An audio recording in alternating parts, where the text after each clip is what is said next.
அடுத்ததான் நம்ம பார்க்க போகிறது ஏடிடி. ஏடிடி அப்படின்னா அப்ஸ்ட்ராக்ட் டேட்டா டைப். இது வந்து 1 மார்க் கொஷினில் கேட்குறதுக்கு சான்சஸ் இருக்குது.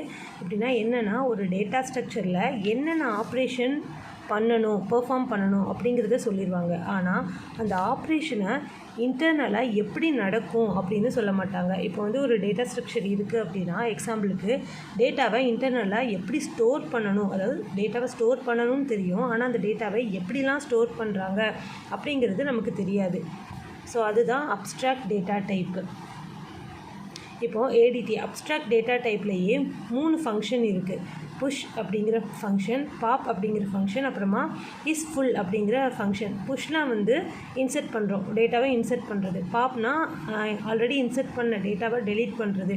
இஸ் ஃபுல் அப்படின்னா ஒரு ஸ்டாக்கில் தானே நம்ம வந்து அறையை இம்ப்ளிமெண்ட் பண்ணுறோம், இதில் வந்து ஸ்டாக் ஃபுல்லாக இருக்கா இல்லையா அப்படிங்கிறது செக் பண்ணுறதுக்கு தான் இஸ் ஃபுல் அப்படிங்கிற கண்டிஷன்.